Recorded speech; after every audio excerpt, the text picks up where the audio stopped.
Bonjour, chers amis. La paix du Seigneur soit avec vous. Soyez bienvenus à ce partage de la parole. Aujourd'hui, mercredi 3 de mai 2023, jour de fête de Saint Philippe et Saint Jacques, apôtres. Le Seigneur soit avec vous et avec votre esprit. Lecture de Saint Évangile de notre Seigneur Jésus-Christ selon Saint Jean, chapitre 14, versets 6 au 14. Tu es parole de vie, tu es la source d'amour, oh Jésus-Christ, mon bon pasteur. Alléluia, alléluia, alléluia,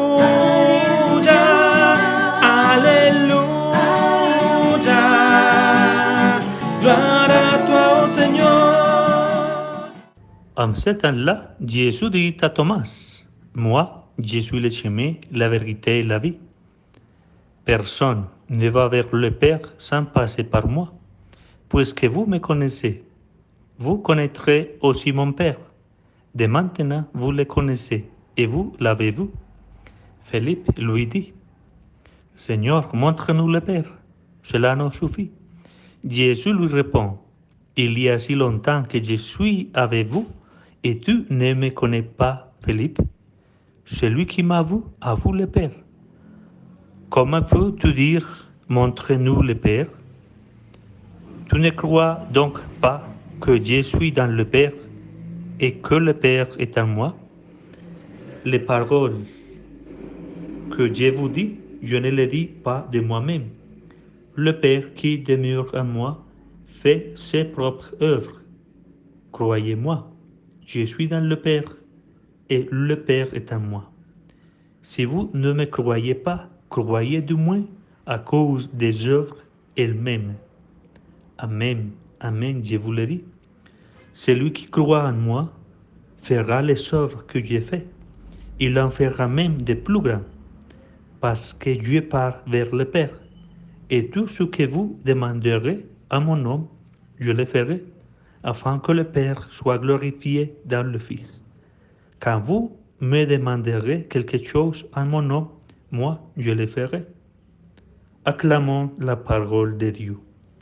Alléluia, alléluia, alléluia, alléluia. Gloire à toi, oh Seigneur. Chers frères et sœurs, je suis enthousiasmé par les mots simples et naïfs de Philippe. Montre-nous le Père, et cela nous suffit. Dire cela d'une manière aussi spontanée, c'est que le mot Père n'est pas tombé de la bouche de Jésus. La grande leçon que Jésus donnait chaque jour à ses disciples concernait le Père. Le Père Dieu est bon, proche, ami de la vie, gaspilleur d'amour. Avec un Père comme celui-ci, on ne peut rien désirer de mieux. Jésus accepte cette réponse de Philippe. Ce qu'il lui reproche, c'est qu'il n'a pas compris que Jésus est le révélateur du Père. Il lui reproche de n'avoir pas eu le regard du Père dans les yeux de Jésus, que dans les mains de Jésus, il n'y a pas senti la caresse du Père, que dans le traitement exquis de Jésus avec les malades et les pécheurs, il n'a pas pressenti l'amour débordant du corps du Père. Voir Jésus, c'est voir le Père. Écouter Jésus, c'est écouter le Père. Toucher Jésus, c'est toucher le Père. C'est que Dieu, l'invisible, est devenu visible en Jésus. Et cela suffit à remplir une vie d'un bonheur plein, débordant et contagieux. Pour profiter de cette expérience, vous devez connaître Jésus. Et dans la Bible, le verbe connaître est quelque chose de plus que savoir des choses. C'est faire l'expérience de la relation de l'amitié, de l'intimité. Celui qui écrit ces choses est le disciple bien-aimé qui a posé sa tête sur la poitrine de Jésus. Pour aller au Père, il n'y a qu'un seul chemin, Jésus. Et comme nous ne pouvons jamais englober Jésus, nous sommes toujours en chemin. Nous ne pouvons jamais dire que nous sommes déjà arrivés. Nous devons vivre dans une connaissance de désinstallation progressive. Il n'y a pas de chrétien fait, mais chaque jour est fait.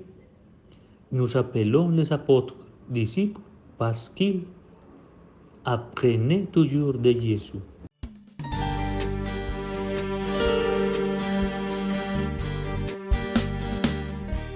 Prions. Seigneur, je savais que tu m'aimais, mais pas tant que ça. Je n'ai jamais cru que votre amour m'a amené au corps même du Père. Que le bonheur que tu as eu avec le Père, tu as voulu me le communiquer. C'est pourquoi je me sens dépassé et je n'ai plus envie de continuer. Je tombe à genoux et j'adore. Que le Seigneur vous bénisse aujourd'hui pour toujours. Au nom du Père, du Fils et du Saint-Esprit. Amen. À la prochaine.